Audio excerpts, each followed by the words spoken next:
नमस्कार, मैं पूनम पांडे, प्रवक्ता KCM college of education Purshaini Lucknow से 4 सेमेस्टर के ऑनलाइन क्लास में आप सभी का हार्दिक अभिनंदन करती हूं।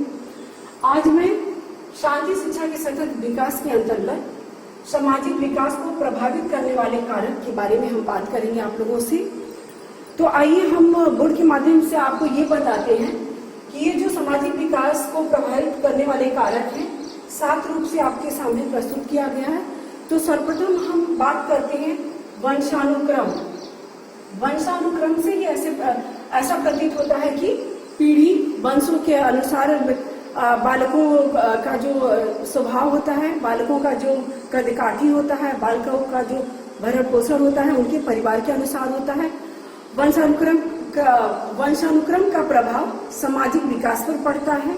जैसा कि आपने देखा होगा कि अपने आस पड़ोस में लोगों को कहते हुए कि जैसे बच्चे के माता पिता होते हैं उनमें ही बच्चे जाते हैं, वो अपने दादा और बुआ से उनका जैसे सारी एक्टिविटी जो कार्य क्रिया करते हैं वो अपने परिवार से ही मिलता जुलता रहता है, उनके रंग, उनका रूप, हर चीज। तो ये तो हो गया वंशानुक्रम की बात। दूसरा अब है संवेगात्मक विकास है, दूसरे नंबर पे जो आता है कारक के अंतर्गत संवेगात्मक विकास।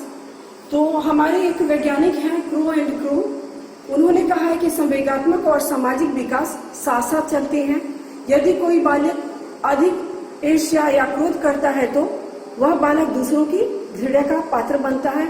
अक्सर आपने देखा होगा परिवार में कि जो बालक सहनशील स्वभाव का होता है, मितव्ययी होता है और सभी की बातों का पालन करता है और अच्छी आदतों का अनुसरण करता है, वो क्या होता है, हमेशा लोगों के प्यार और प्रशंसा का पात्र बना रहता है।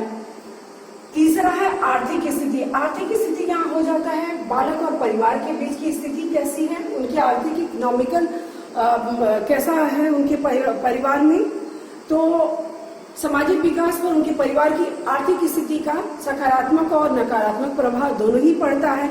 जैसे आर्थिक रूप से संपन्न जो माता पिता होते हैं, बालकों का रहन सहन अच्छा रहता है उन बालकों का, और वे लोग अच्छे लोगों से मिलते जुलते हैं, अच्छे विद्यालय में पढ़ते हैं, तो उन बालकों का जो शारीरिक और मानसिक विकास अलग तरह से होता है।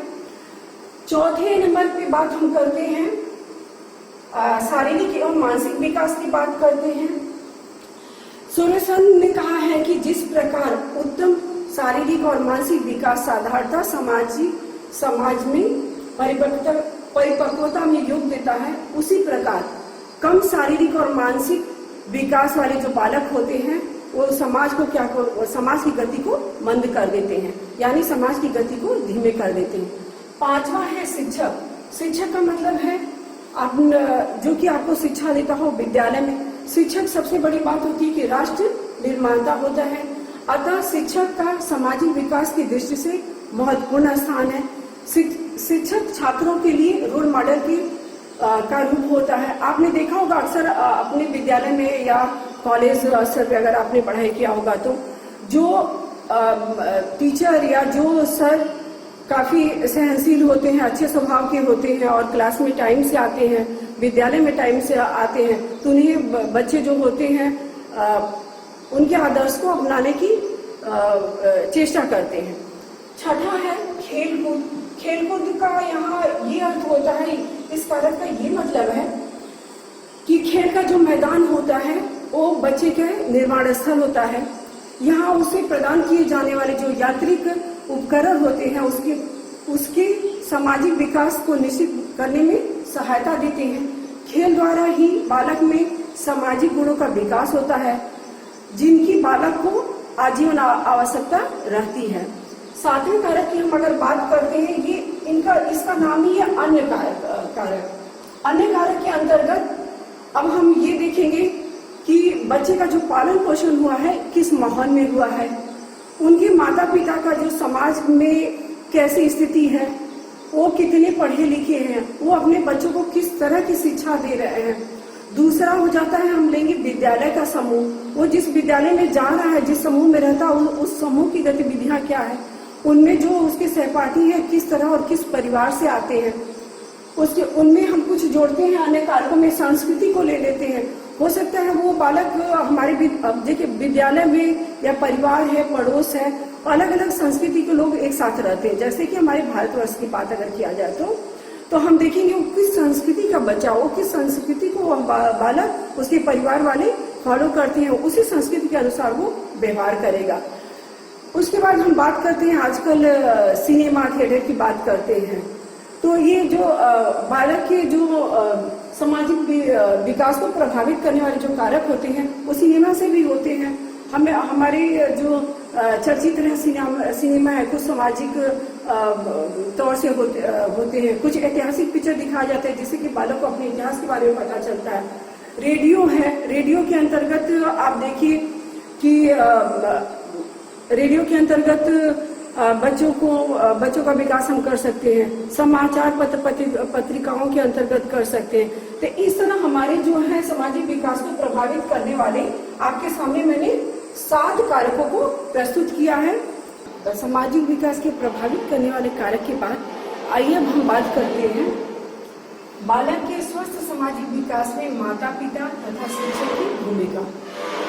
बालक के स्वस्थ सामाजिक विकास में माता पिता तथा शिक्षक की भूमिका क्या होती है, इसके बारे में हम बात करेंगे। अब आपको मैं बताती हूँ, माता पिता अनौपचारिक शिक्षा तथा शिक्षक औपचारिक शिक्षा के माध्यम से बच्चों के समुचित सामाजिक विकास में सहायक होते हैं।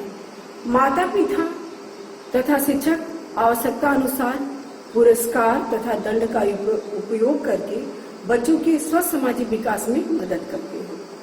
माता पिता प्रथम शिक्षक होते हैं। वे बालक को परिवार में सही गलत की शिक्षा देते हैं, उनमें स्वस्थ सामाजिक विकास की नींव रखते हैं। परिवार के बाद बालक में सही गलत के जीवन पर स्कूल का अत्यधिक प्रभाव पड़ता है, जिसमें शिक्षक की भूमिका अत्यंत महत्वपूर्ण होती है। माता पिता तथा शिक्षक बहुत से बालकों के रोल मॉडल होते हैं, उन्हीं के अनुरूप व्यवहार तथा कार्य करने की कोशिश करते हैं। अब मैं बताती हूँ, अनुशासन के द्वारा माता पिता और शिक्षक बच्चों को सामाजिक व्यवहार सिखलाते हैं। अनुशासन के द्वारा बालकों में आत्मनियंत्रण तथा आत्मनिर्देश की योग्य विकसित की जा सकती है। और माता पिता परिवार में, पड़ोस और समाज में किस तरह से हम रहें, समाज में हमारी क्या गतिविधियां हो सकती है, हम स्कूल विद्यालय टाइम से जाएं और उसके बाद वहां जाकर हमारा अपने शिक्षक के प्रति क्या कर्तव्य होते हैं, हमारे सहपाठियों के प्रति क्या कर्तव्य होते हैं। जो उनकी प्रार्थना सभा से गतिविधियां शुरू हो जाती हैं, उनको तैयार करके वह परिवार विद्यालय को भेजता है कि आप जाकर वहाँ क्या क्या करेंगे। उसके बाद जब वो क्लास में प्रवेश करते हैं तो ये जो भूमिका आ जाती है शिक्षक के ऊपर।